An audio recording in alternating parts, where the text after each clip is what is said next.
હવે આપણા લેડીઝ બધાએ નાટક તૈયાર કર્યું છે.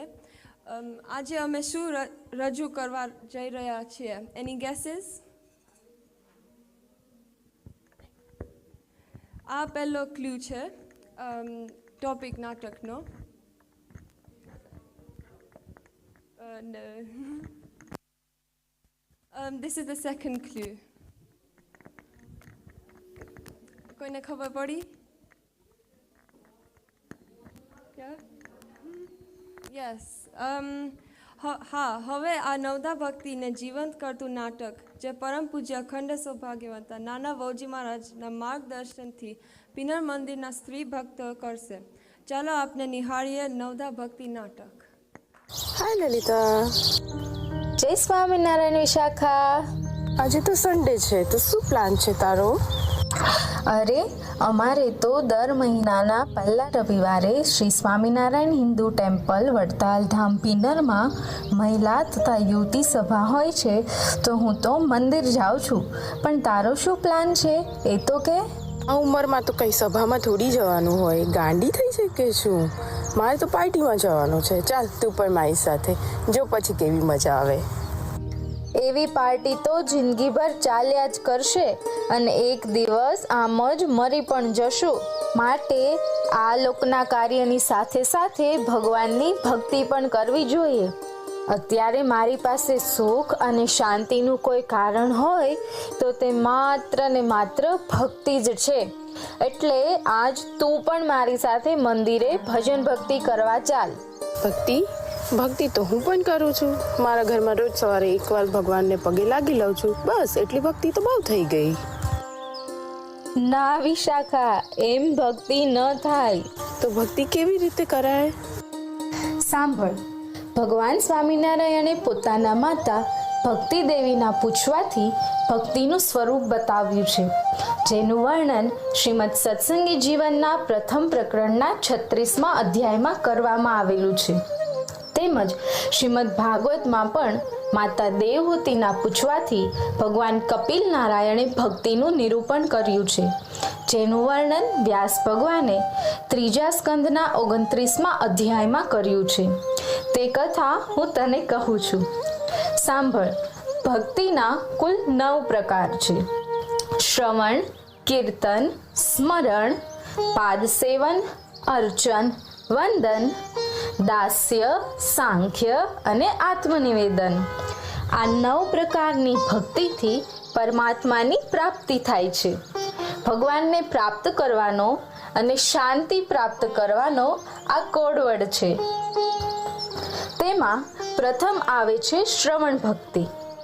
શ્રવણ એટલે સાંભળવું. આપણા કાનથી ભગવાનની કથા સાંભળવી, કીર્તનો સાંભળવા, ટૂંકમાં જે આપણને પ્રગતિના માર્ગ પર લઈ શકે તેવું જ્ઞાન સાંભળવું, જેનાથી આલોક અને પરલોકમાં બંને જગ્યાએ શાંતિની પ્રાપ્તિ થાય. અને જે ભગવાને આપેલા કાનથી જ્ઞાન વાર્તા નથી સાંભળતા, ભગવાનના લીલા ચરિત્ર નથી સાંભળતા, તેના માટે શાસ્ત્રકારો અને સંતો કહે છે તેના કાન એ કાન નથી, પણ સર્પને રહેવાનો રાફડો છે, ઉંદરને રહેવાનું દર છે. સાંભળ, હું તને પરમ પરમાત્મા પૃથુરાજાનું આખ્યાન કહું. પરમ પરમાત્મા પૃથુરાજાએ 100 અશ્વમેઘ યજ્ઞ કરવાનો સંકલ્પ કર્યો. 99 અશ્વમેઘ યજ્ઞ પૂરા થયા અને અંતિમ યજ્ઞનો પ્રારંભ કર્યો. આ યજ્ઞ થવાથી ઇન્દ્રદેવને ભય લાગ્યો. પૃથુરાજા આ યજ્ઞ માત્ર ને માત્ર મારું સિંહાસન લેવા માટે કરે છે. યજ્ઞના પુણ્ય પ્રતાપે કદાચ મારું સિંહાસન પૃથુરાજા મારી પાસેથી પ્રાપ્ત કરી લેશે. તેથી તેવા ભયને કારણે ઇન્દ્રદેવે યજ્ઞમાં બહુ વિઘ્ન કર્યા.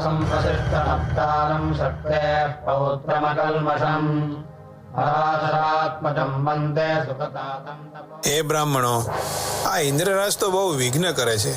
હવે તેને હું નહીં છોડું. હવે તેને દંડ દઈશ. હવે હું શું કરું? આ પૃથ્વીરાજા મને દંડ આપશે. હવે મારી રક્ષા કેમ થશે? આ સારા કાર્યમાં અનુચિત કાર્ય કરવું સારું નથી. હે રાજન, તમે ઇન્દ્રરાજને માફ કરો. તમારી કીર્તિ લોકમાં ગવાશે. તમે તેને ક્ષમા કરો. તમારા યજ્ઞથી સ્વયં વિષ્ણુ ભગવાન પણ પ્રસન્ન થયા છે. હે ઇન્દ્રદેવ, તમારા કારણે મને આજે પ્રગટ ભગવાનના દર્શન થયા છે. હું ધન્ય થયો છું. તમે મારા કાર્યમાં વિઘ્ન કર્યું એટલે આજે મને પ્રગટ ભગવાન દર્શન આપવા માટે પધાર્યા છે. હે રાજન, હું તમારી ઉપર પ્રસન્ન થયો છું, માટે વરદાન માંગો. જે ઈચ્છા હશે તે પ્રાપ્ત થશે. હે પ્રભુ, મને મોક્ષ પદની ઈચ્છા નથી, એટલે મારી પ્રાર્થના છે મને 10,000 કાન આપો, જેથી હું તમારી લીલા ગુણોને અખંડ સાંભળું, તમારી કથા કીર્તનનું શ્રવણ કરી શકું, એવો વર મને આપો. તથાસ્તુ, તમારો સંકલ્પ પૂર્ણ થશે. આવી ભક્તિ હતી પૃથ્વીરાજાની કે જેમણે લૌકિક વસ્તુની માગણી ન કરતા કથા શ્રવણ માટે 10,000 કાનની માંગણી કરી. સ્વયં ઇન્દ્રદેવ પણ સુખદેવજી મહારાજ પરીક્ષિત રાજાને કથા શ્રવણ કરાવતા હતા ત્યારે દેવલોકના દેવો અમૃત કળશના બદલામાં કથા શ્રવણ કરવા માટે પધાર્યા હતા. ધંધુકારી જે પ્રેત યોનીને પામેલ દરેક તીર્થમાં તેમના ભાઈ ગોકર્ણજી મહારાજ પિંડદાન કરવા છતાં તેમને મોક્ષની પ્રાપ્તિ ન થઈ, તે મોક્ષ કથા શ્રવણથી પ્રાપ્ત થયો. અરે આ તો ખૂબ સરસ કથા તે મને કહી. આજથી હું પણ ભગવાનની કથા શ્રવણ કરવાનો નિયમ લઈશ. દ્વિતીય સ્થાન પર આવે છે કીર્તન ભક્તિ. આ કળીકાળમાં ભગવાનનું સંકીર્તન કરવાથી મોક્ષની પ્રાપ્તિ થાય છે. કીર્તન એટલે ભક્તિનો શ્વાસ. ગાઈએ ત્યારે દુઃખ માત્ર ભૂલી જવાય. સ્વામી નારાયણ, સ્વામી નારાયણ, સ્વામી નારાયણ, સ્વામી નારાયણ. અરે આમ ધીમે નહીં, મારી સાથે મોટેથી કીર્તન કરો. સ્વામિનારાયણ, સ્વામિનારાયણ, સ્વામિનારાયણ, સ્વામિનારાયણ, સ્વામિનારાયણ, સ્વામિનારાયણ, સ્વામિનારાયણ, સ્વામિનારાયણ. હરિ બોલ. અરે આ તો મનને આનંદ થઈ ગયો. સાંભળ, હું તને એક ભક્તની વાત કરું. ગંગા યમુનાજીના સંગમ પાસે એક ગામ આવેલું. ત્યાં જશુજી નામના ભક્ત હતા. પરમ પવિત્ર એમનું જીવન. ખેતીવાડીનું કાર્ય કરતા અને અખંડ ભગવાનનું નામ કીર્તન બોલ્યા કરે. એમની સ્થિતિ તો સામાન્ય હતી, પણ તે ભક્તિથી અલૌકિક ધન પામ્યા હતા. ભગવાનના આશ્રયરૂપી ધન હતું.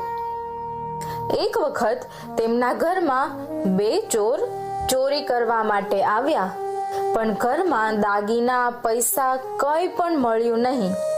વાસણ પણ માટીના હતા. અરે ભાઈ, આના ઘરમાં તો કાંઈ પણ નથી. આપણને કાંઈ પણ માલ મળ્યો નથી. હવે શું કરશું? ભાઈ, આ ફળિયામાં 2 બળદ બાંધ્યા છે, તે આપણે લઈ જઈએ. બીજું કાંઈ નહીં મળે. સારું, તો તે બળદો આપણે લઈ જઈશું, તો કંઈક કામમાં આવશે.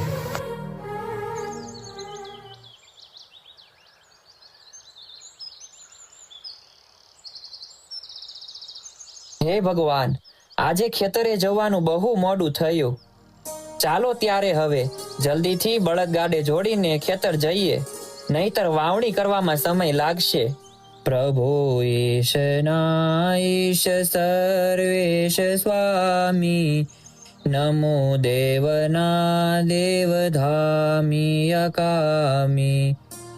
દયાળુ કરો સુખ દુઃખ વિદારો, મને શ્રી હરિ આશરો છે તમારો. હે પ્રભુ, આપની કૃપાથી આ વર્ષે બહુ અનાજ પાક્યું છે, અનાજના ઢગલા થયા છે. આ તમારી જ દયા છે, માટે મારે જેટલું જોઈએ એટલું લઈને બીજું બધું બ્રાહ્મણો અને ગરીબોને દાન આપી દઉં, તેથી તેનું પણ પેટ ભરાય. આ બળદો તો આપણે છોરી ગયા હતા, પાછા ક્યારે આવ્યા હશે? શું બળદો જાતે જ આવી ગયા હશે? ચાલો આપણે ઘરે જઈને તપાસ કરીએ. કાંઈ એવું તો નથી કે બળદો આવી ગયા હોય અને આ વખતે બાંધી દીધા હોય? આ બળદો તો અહીં જ છે, તો પછી ત્યાં આવા ને આવા બળદ કઈ રીતે હોઈ શકે? કંઈક તો દિવ્યતા લાગે છે અને તે પાછો ભગત છે. ચાલો તેના બળદો તેને પાછા આપી દઈએ, નહીતર આપણને કુદરત મૂકશે નહીં. હે જશુજી ભગત, અમને માફ કરો. અમે તમારા બળદો ચોરીને લઈ ગયા હતા, તે અપરાધ ક્ષમા કરો અને અમે તમારા બળદો પાછા લાવીએ છીએ, તેને રાખી લો. ભાઈ, તમે ઘણી ચોરી કરી છે, કેટલાય લોકોને દુખી કર્યા છે. હું સરકારમાં ફરિયાદ કરી તમને જેલમાં પુરાવીશ, પણ એક શરત પર હું તમને ક્ષમા આપી શકું. જો તમે દરરોજ અમારી સત્સંગ મંડળીમાં આવીને 4 કીર્તન ગાવ અને ભાઈ તારે દરરોજ મંદિરમાં સેવા કરવાની. જો આ મંજૂર હોય તો કહો. અરે હા ભગત, તમે માફ કરતા હોય તો બધી જ વાત મંજૂર. નિત્ય કીર્તન કરશો અને મંદિરે આવીને સેવા પણ કરશો. ઓહો, કીર્તન ભક્તિનો આટલો મહિમા છે. આજથી હું પણ નિયમ રાખીશ કે નિત્ય 2 કીર્તન ભગવાનની મૂર્તિ સંભાળીને ગાન કરીશ. ખૂબ સરસ. તો સાંભળ વિશાખા, હવે તૃતીય સ્થાન પર આવે છે સ્મરણ ભક્તિ. ભગવાનના નામનું રટણ કરવું. ભગવાનના નામ સ્મરણથી દુનિયાનું કોઈ એવું પાપ નથી જે નાશ ન પામે. જેતપુરની વેશ્યાએ આટલા પાપ કર્યા છતાં પશ્ચાતાપ કરી ભગવાનનું આખી રાત્રિ સ્મરણ કર્યું છે, તો ભગવાને દરેક ગુના માફ કર્યા છે. સ્વયં ભગવાન સ્વામિનારાયણ ગઢડા પ્રથમ પ્રકરણના 52મા વચનામૃતમાં કહે છે, ગમે તેવો પાપી જીવ હોય અને અંતકાળે સ્વામિનારાયણ નામ યાદ આવે તો તેના સર્વે ગુનાને માફ કરી તે જીવાત્માને અક્ષરધામમાં લઈ જાઉં છું. આટલો મોટો મહિમા છે સ્મરણ ભક્તિનો, માટે હાલતા ચાલતા ખાતા પીતા સર્વે ક્રિયામાં ભગવાનનું સ્મરણ કરવું. આવ, હું તને શ્રીમદ ભાગવતમાં વ્યાસ મુનિએ 9મા સ્કંદના 4થા અધ્યાયમાં કહેલી એક ગાથા સંભળાવું. અમરીશ રાજાએ એકવાર પોતાની પત્ની સાથે શ્રી કૃષ્ણ પરમાત્માને પ્રસન્ન કરવા માટે વર્ષની બધી જ એકાદશીઓ કરવાનો નિયમ લીધો. સર્વે એકાદશી પૂર્ણ થયા પછી તેનું અતિ ભવ્ય રીતે ઉજવણું કરી બ્રાહ્મણોને ગૌદાન આદિક અર્પણ કરી અને પારણા કરવા માટે જાય છે. ત્યાં જ દુર્વાસા મુનિનું આગમન થાય છે.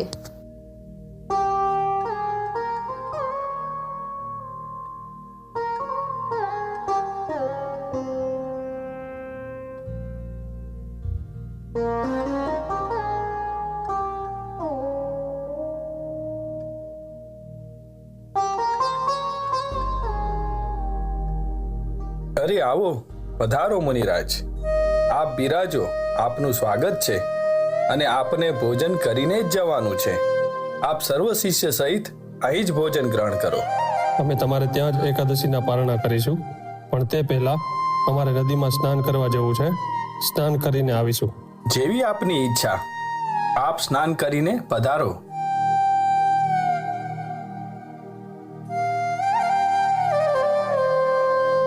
હે બ્રાહ્મણો, હવે આપ કહો મારે શું કરવું? દુર્વાસા મુનિ મંડળ સહિત પધાર્યા છે અને નદીમાં સ્નાન કરવા ગયા છે, પણ હવે દ્વાદશી પૂરી થવામાં 1 ઘડી બાકી છે અને મુનિ આવ્યા નથી, તો મારે શું કરવું? હે રાજન, પાણીમાં તુલસી પત્ર પધરાવીને આપ ગ્રહણ કરો. આપનું વ્રત પણ પૂરું થયું ગણાશે અને અતિથિને જમાડવાનો નિયમ પણ સચવાશે. હે રાજન, તે મારા આવ્યા પહેલા વ્રતના પારણા કરી લીધા છે. હવે હું તને દંડ આપીશ. તે અતિથિનું અપમાન કર્યું છે. હે ભગવાન, હે બ્રહ્માજી, મારી રક્ષા કરો. આ સુદર્શન ચક્રથી મારી રક્ષા કરો. હે મુનિ, તમે એક ભક્તનો અપરાધ કર્યો છે, માટે આ બાબતે હું તમારી રક્ષા કરવા માટે સમર્થ નથી. હે શિવજી, આપ તો દેવાધિદેવ મહાદેવ છો, દયાવાન છો. આ સુદર્શન ચક્રથી મારી રક્ષા કરો. હે દુર્વાસા મુનિ, હું પણ આમાં તમારી સહાય કરવા સક્ષમ નથી, માટે તમે ભગવાન વિષ્ણુ પાસે જાઓ. હે પ્રભુ, આપનું આયુધ આપની સેવામાં રહેલ સુદર્શન ચક્રથી મારી રક્ષા કરો. હે મુનિરાજ, તમે મારો અપરાધ કર્યો હોય તો હું તમને ક્ષમા આપી શકું છું, પરંતુ તમે અખંડ સર્વક્રિયામાં અમારું સ્મરણ કરનાર ભગવદ ભક્તનો અપરાધ કર્યો છે. માટે તે અપરાધ ક્ષમા કરવા માટે હું સ્વયં ઈચ્છું તો પણ કરી શકું તેમ. માટે તમે રાજા પાસે જાઓ. જો ભક્તરાજ અંબરીશ તમારા અપરાધને માફ કરશે તો જ સુદર્શન ચક્ર પાછું ફરશે. હે રાજન, મને ક્ષમા કરો. મેં તમારો અપરાધ કર્યો છે. તમે બહુ દયાળુ છો, માટે મારા પ્રાણની રક્ષા કરો. હે ઋષિવર, આમ તમે માફી માંગી મને લજ્જિત ના કરો. તમે તો મારા અતિથિ છો. જે થયું તે બધું ભૂલીને ભોજન કરવા પધારો અને મને પાવન કરો.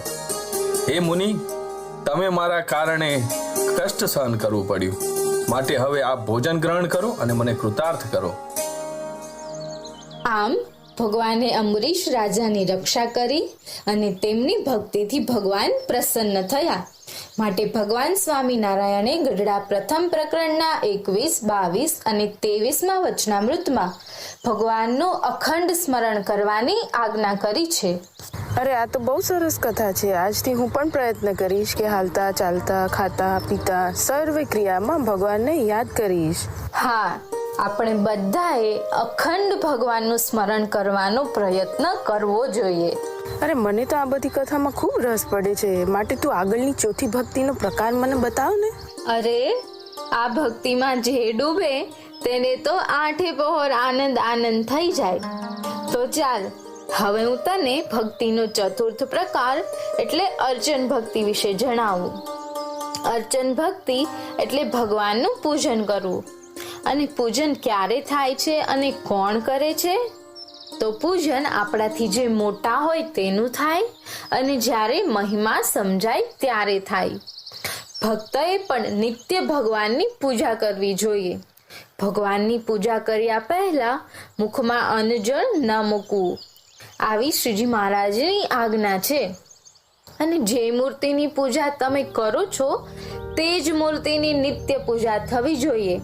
ક્યાંક બહાર જઈએ તો પૂજા સાથે લઈ જવી. આવ તને હું એક કથા સંભળાવું. એક વખત ગોપાળન સ્વામી વડતાલથી જુનાગઢ આવેલા અને ત્યાં ધર્મશાળામાં ઉતારો કરી દેવોના દર્શન કરીને સભામાં બેઠા હતા. ત્યારે ગોપાળન સ્વામીએ અભયસિંહજીને મહારાજની મૂર્તિ આપી અને કહ્યું, હે અભયસિંહજી, આ મૂર્તિની પૂજા કરજો અને સેવા કરજો. ક્યારે પણ અપૂજ્ય રાખશો નહીં. આવી ભલામણ સ્વામીએ કરેલી. એવી રીતે તેઓ મૂર્તિનું પૂજન અર્ચન કરે. પણ એક વખત તેને બીજે ગામ જવાનું થયું ત્યારે તે વિચાર કરવા લાગ્યા, અરે હવે આ બહાર ગામ જવાનું થયું છે, ત્યાં મૂર્તિ કેવી રીતે લઈ જવી? માટે ઘરે પટારામાં પધરાવીને જઈએ. ગામથી પાછા આવીને પાછી મૂર્તિ બહાર કાઢીશું અને પૂજન અર્ચન કરશું.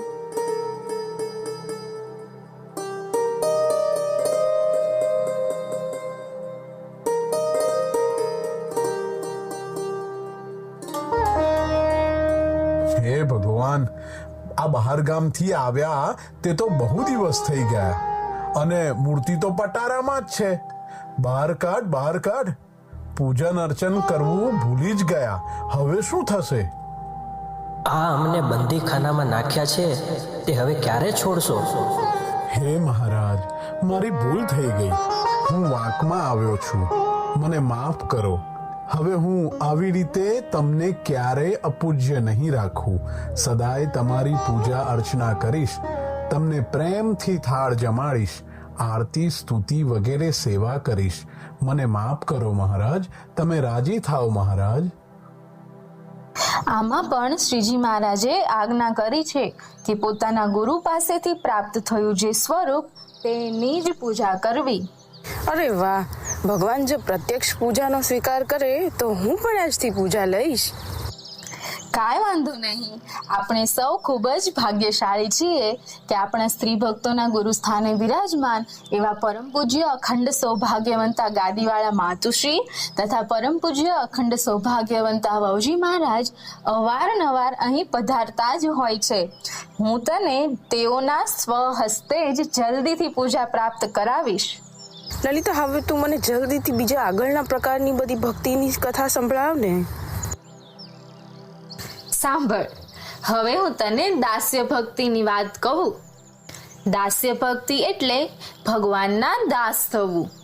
ભગવાનની એક એક આજ્ઞા પાડીએ. હું ભગવાનનો દાસ છું એમ અખંડ મનમાં ભાવ રાખીએ. ભગવાન જેમ રાખે તેમ રાજી રહેવું. આવ, તને એ વિશે હું એક કથા સંભળાવું. વાક્યા ગામના માધા ભગત હતા, જેને મુક્તાનંદ સ્વામીનો સમાગમ મળવાથી સત્સંગ થયો હતો. પછી તેમને ઘર પરિવાર બધું જ ત્યાગ કરવાનો નિર્ણય લીધો. મુક્તાનંદ સ્વામી, મારે તમારી સાથે વડતાલ આવવું છે અને સાધુ થવું છે. માધા ભગત, તમે તમારા મનને પૂછી જુઓ, કારણ કે મનનું ધાર્યું મૂકવું પડશે. તમારું મન હા પાડે તો વડતાલ આવો.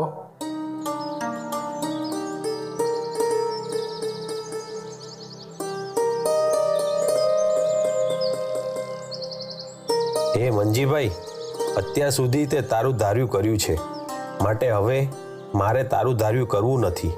હવે તારે મારું ધાર્યું કરવાનું છે. મારે વડતાલ જવું છે અને ત્યાં જે કંઈ કરવું પડે તે બધું જ તારે માનવું પડશે, પણ તેમાં વિઘ્ન પાડવાનું નથી.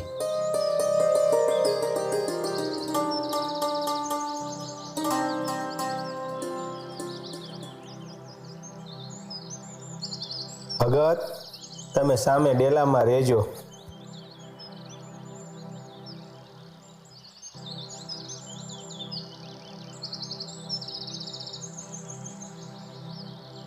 માધા ભગત, ગાયો માટે ઘાસ લેવા ખેતરમાં જાવો. સારું ભગત, ઘાસ લઈને આવું છું.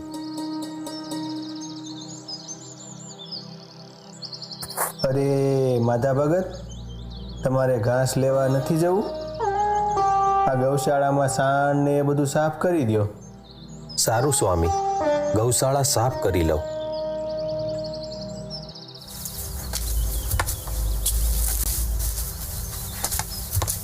માધા ભગત, હવે ગૌશાળા સાફ કરવાની રહેવા દો અને સાધુ સાથે ગામમાં જાઓ.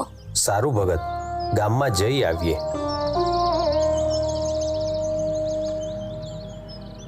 ભગત, તમે સત્સંગમાં પાર પડી ગયા હો, કારણ કે તમે મનનું ધાર્યું કર્યું નહીં. તમે તો તમારા મનને જીતી લીધું. જોયું, માધા ભગતે આવી રીતે દાસ રૂપે ભક્તિ અને સેવા કરી તો મહારાજ તેમના પર અત્યંત રાજી થયા હતા. માટે ભગવાન સ્વામિનારાયણે પણ સારંગપુરના પહેલા વચનામૃતમાં કહ્યું છે કે જીતમ જગત કે ન મનોહીન, જેણે મન જીત્યું તેણે જગત જીત્યું. અને જ્યારે મન જીતાય છે ત્યારે દાસ થવાય છે. વળી ભક્ત ચિંતામણીમાં પણ શ્રીજી મહારાજ કહે છે કે દાસના દાસ થઈને રહે છે જે સત્સંગમાં, ભક્તિ ભલી માનીશ રાચીશ તેના રંગમાં. આવો તો અનેક પ્રસંગ બન્યા છે. ખોરાસાના રાજાભા તેમજ શેખ મિયા, દાદા ખાચર, અનેક ભક્તો જેની ભગવાને ગમે તેવી પરીક્ષા લીધી તેમાં પોતે ઉત્સાહભેર પાર ઉતર્યા. લલિતા, આમ તો દાસત્વની ભક્તિ થોડી કઠણ ખરી, કેમ જે હનુમાનજી મહારાજ ભગવાનના દાસ થઈને રહ્યા. માટે આપણે પણ પ્રયત્ન કરી શકીએ કે આપણે પણ શ્રીજી મહારાજની પ્રસન્નતા અર્થે દાસત્વની ભક્તિ સ્વીકારીએ. હવે તું આગળની સાંખ્ય ભક્તિની વાત મને કર ને. સાંખ્ય ભક્તિ એટલે સખા ભાવ.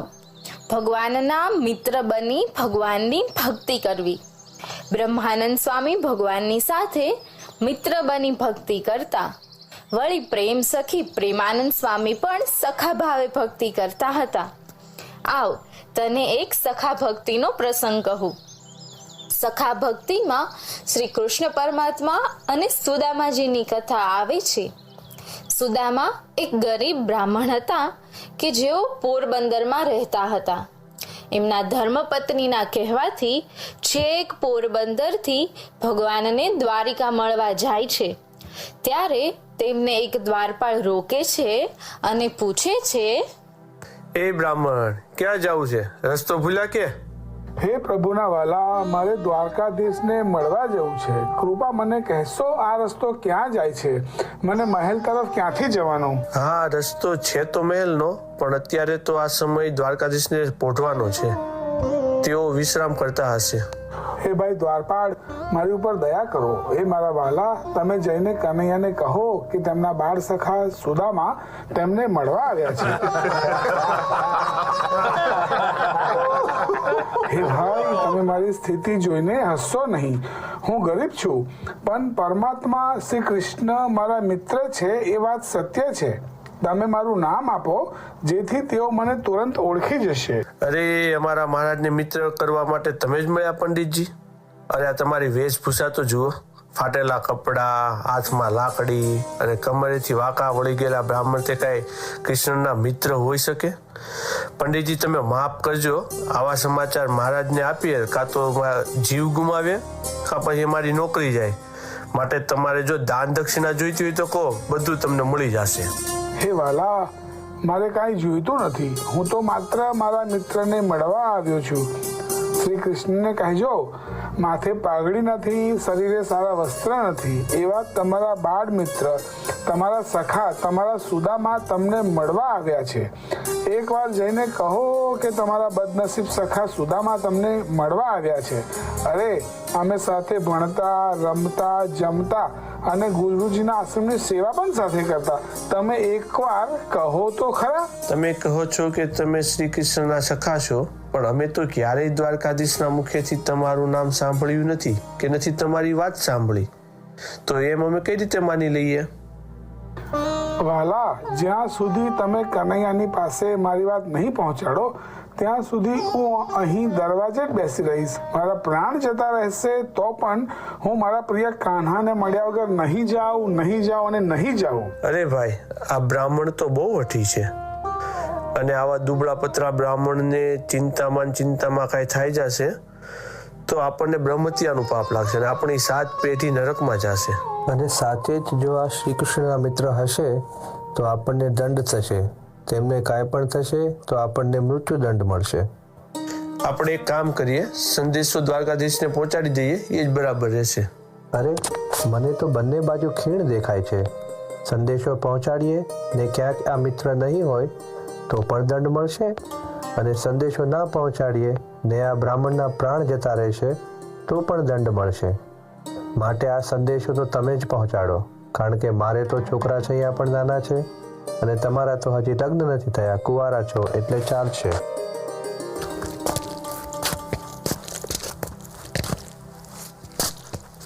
દ્વારકાધીશ કી જય હો. અરે દ્વારપાળ, અત્યારે કાંઈ જરૂરી સૂચના છે? કાંઈ ખબર છે? ક્ષમા કરજો મહારાજ, પણ ખબર એવી છે કે મહેલના દરવાજે એક ગરીબ બ્રાહ્મણ આવ્યા છે. ફાટેલા કપડાં છે, શરીર પર હાડકાં દેખાય છે, મેલા ઘેલા વસ્ત્ર છે, અને એ કહે છે કે તમારા બાળ મિત્ર છે અને નામ બતાવે છે સુદામા. શું કહો છો? સુદામા? અરે સુદામા? સાચું નામ કહો છો? મારો મિત્ર સુદામા આવ્યો છે? સુદામા તો મારો બાળપણનો મિત્ર, મારો બાળ સખા છે.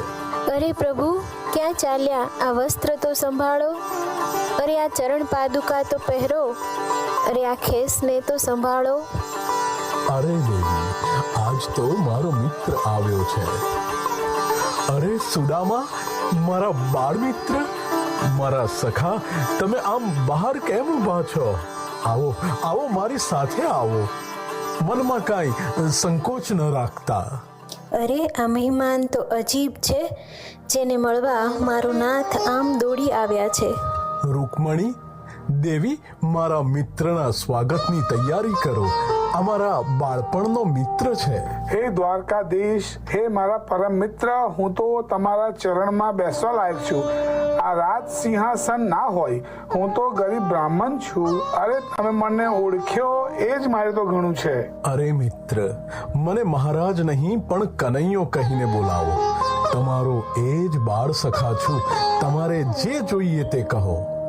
હે દ્વારકાધીશ, હું તો કઈ લેવા નથી આવ્યો. હે રણછોડરાય, હું તો માત્ર ને માત્ર તમારા દર્શન કરવા આવ્યો છું, તમને મળવા આવ્યો છું. આમ સુદામાજી ત્યાં ઘણો સમય રોકાય છે, પણ પોતાના મિત્રને પોતાના દુઃખની વાત નથી કરી. મનમાં એમ સમજ્યું જે શ્રી કૃષ્ણએ મારી સ્થિતિ જોઈને પરિસ્થિતિ તો જાણી જ લીધી છે, માટે તે આપે તોય ભલે ને ન આપે તોય ભલે, પણ મારો ભાવ નહીં બદલે. અરે લલિતા, તો આનો અર્થ તો એમ જ થયો ને કે મિત્રમાં પણ સખા ભક્તિમાં આપણે કઈ માંગણી ન કરાય કે ન હોય કોઈ પ્રકારનો સ્વાર્થ. સાચું સમજી. ભગવાનના ભક્તએ હંમેશા ભગવાનની મરજીમાં રહેતા શીખવું જોઈએ. સાંભળ, હવે હું તને ભગવાનની પાદ સેવન ભક્તિ વિશે વાત કરું. પાદ સેવન એટલે ભગવાનના ચરણની સેવા. આમ જોઈએ તો ભગવાનની દરેક સેવા, ભગવાનના દરેક સ્થાનની સેવા. આ ભગવાનની સેવા તો મોટા મોટાને પણ દુર્લભ છે, કારણ કે સેવાથી નિર્માનીપણું આવે છે. સેવાનો મહિમા બતાવતા મુક્તાનંદ સ્વામી કહે છે, દાસી થઈને રહેજે દીન દયાળની, નીચી ટેલ મળે તો માને ભાગ્ય જો. જે સેવા મળે તેમાં દ્રઢતા રાખવી. શ્રીજી મહારાજ ગરડા પ્રથમ પ્રકરણના 8મા વચનામૃતમાં કહે છે, ઇન્દ્રિયોની જે સર્વે ક્રિયા ભગવાન અને ભગવાનના ભક્તના અર્થે જો પ્રવર્તાવે તો અનંત કાળના જે પાપ જીવને વળગ્યા છે તે નાશ થઈ જાય છે. માટે સેવા દ્રઢતા રાખીને કરવી. ચાલ, તે ઉપર એક ભક્તનું ચરિત્ર કહું. ગઢાળી ગામના આંબા શેઠને સેવાનું અંગ હતું. તે દરરોજ ગઢાળીથી ગઢડા ચાલીને આવે, પણ કોઈ દિવસ ખાલી હાથે ન આવે. ક્યારેક ફળ તો ક્યારેક ફૂલ, ક્યારેક પેંડા, બરફી વગેરે ઉત્તમ વસ્તુ લઈને શ્રીજી મહારાજને પ્રેમથી અર્પણ કરે અને જમાડે. એકવાર દાદા ખાચરને ત્યાં કોઈ કારણોસર ભેંસ કે ગાય નહોતી. તે સમયે મોટીબા આંબા શેઠને કહેવા લાગ્યા, આંબા શેઠ, ભગવાન દૂધ વગર વાળું કરે છે. શું કહો છો મોટાબા? અનંત કોટી બ્રહ્માંડના ધણી દૂધ વગર વાળું કરે છે? આ ન ચાલે, હું જરૂર તપાસ કરીશ. દીકરા, હે દીકરા, આપણે મહારાજને દૂધની ભેંસ આપીશું? અરે, અત્યારે નહીં, પછી વિચારીશું. જીવલા, તું આ ભેંસ લઈ જા અને તારે ઘરે સંતાડી દેજે, અને હું જ્યારે કહું તારે ત્યારે લાવવી.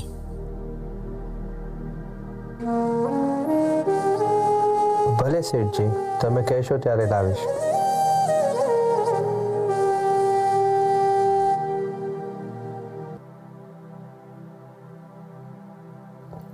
આ સાંજ પડી અને ભેંસ હજીએ ઘરે આવી નથી.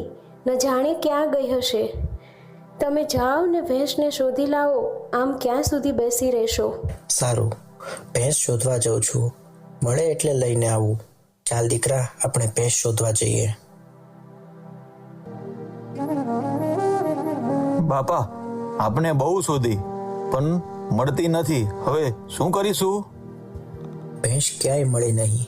હવે તું શુભ સંકલ્પ કર કે ભેંસ મળશે તો ભગવાનને અર્પણ કરીશું. હા, જો ભેંસ મળી જતી હોય તો હું એ સંકલ્પ કરું છું કે આપણે ભગવાનને ભેંસ અર્પણ કરીશું.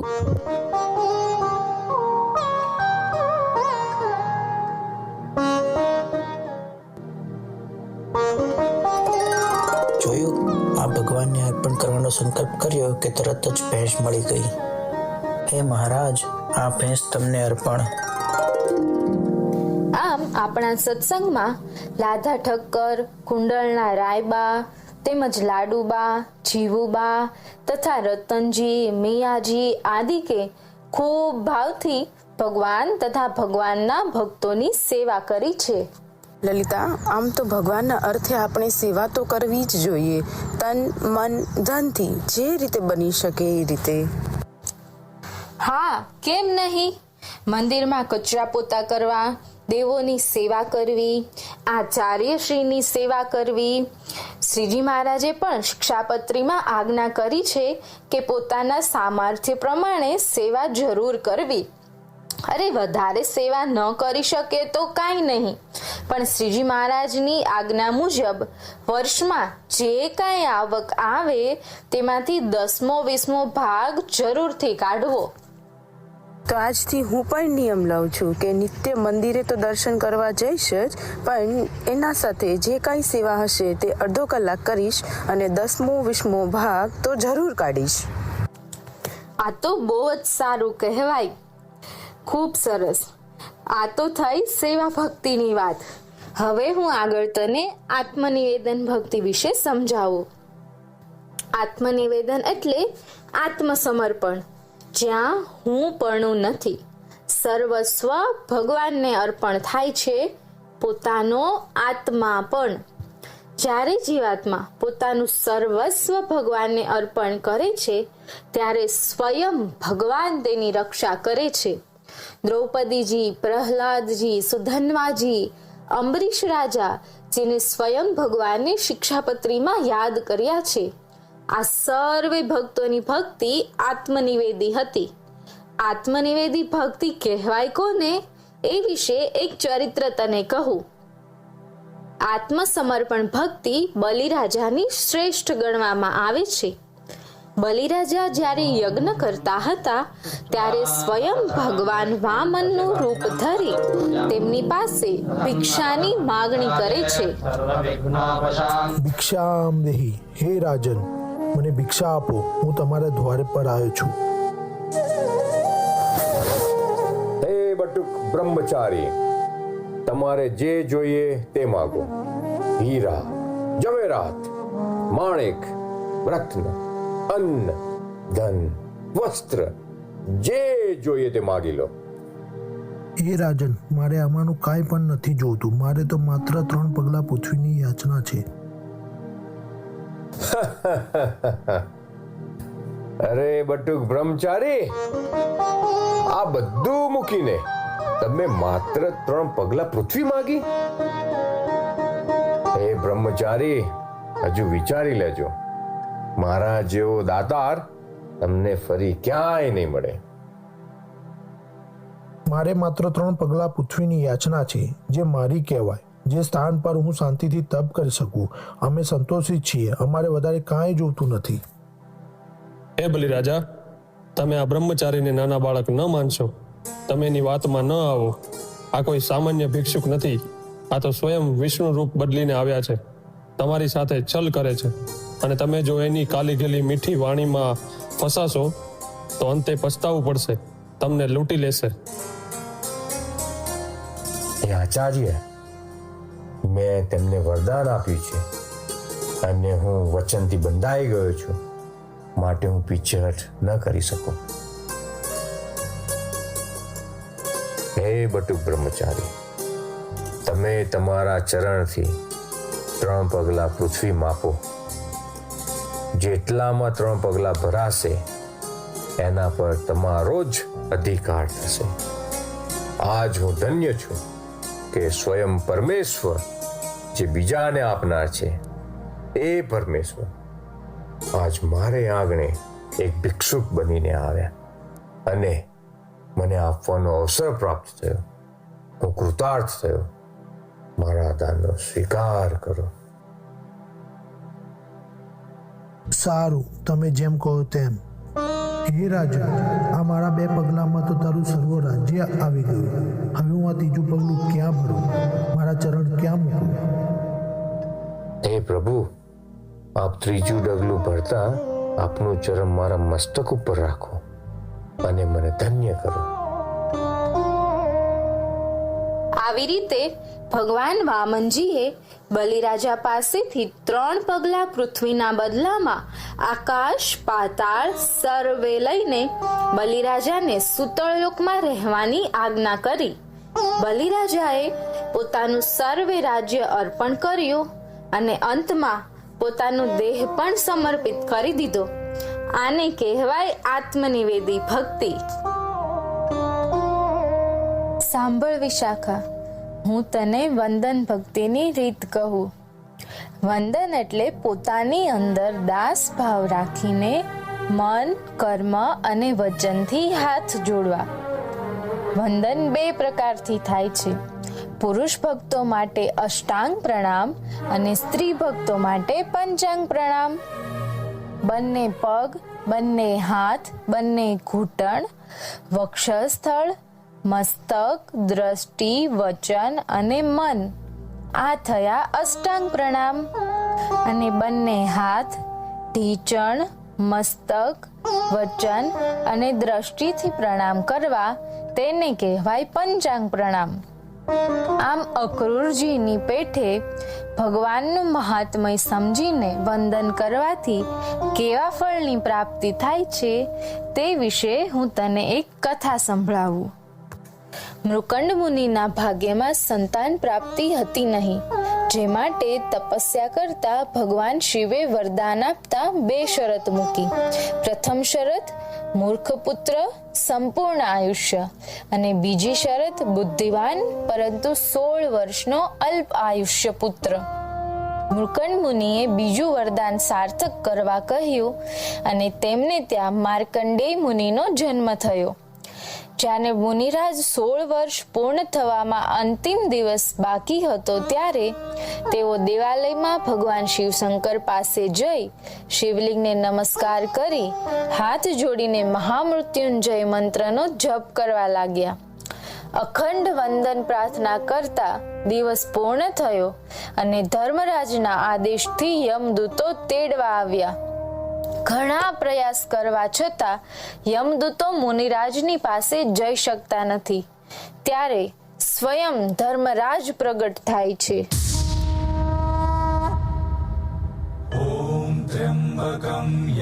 હે મુનિરાજ, તમારું આયુષ્ય પૂર્ણ થયું છે. તમારે આ લોકનો ત્યાગ કરી અમારી સાથે આવવું પડશે. હે ધર્મરાજ, અત્યારે હું દેહ છોડવા માટે સમર્થ નથી. તમારું આવું સાર્થક નહીં થાય. સ્વયં ભગવાન અમારી રક્ષા કરશે. તો જુઓ મુનિરાજ. હે ધર્મરાજ, આ માર્કંડ મુનિ કાળના પાશમાંથી મુક્ત થાય છે. તેઓએ તેમની ભક્તિથી અમને વશ કરીને કાળ પર એટલે કે મૃત્યુ પર વિજય પ્રાપ્ત કર્યો છે. તેઓને અમે ચિરંજીવી પણ અર્પણ કરીએ છીએ. હે મુનિરાજ, તમને આજે આ તમારી વંદન ભક્તિએ જ કાળપાસમાંથી મુક્ત કરી ચિરંજીવી પદ પ્રાપ્ત કરાવ્યું છે. હે સર્વદા પ્રભુ, આપની જ કૃપા છે. સદાયને માટે આ દાસ ઉપર આપની કૃપા બનાવીને રાખજો. જોયું વિશાખા, આ છે વંદન ભક્તિનો પ્રતાપ. જ્યારે પંચાંગ કે અષ્ટાંગ પ્રણામ કરી ભગવાન આગળ હાથ જોડીએ છીએ ત્યારે શરણાગતપણું પ્રગટે છે. અને આવી રીતે પ્રણામ કરતી વખતે કેવી પ્રાર્થના કરવી તે પણ મહારાજે વચનામૃતમાં કહ્યું છે. 1 તો હે ભગવાન, 4 પ્રકારના કુસંગ થકી મારી રક્ષા કરજો. અને બીજું, અહમ મમત્વ રૂપી માયા થકી મારી રક્ષા કરજો.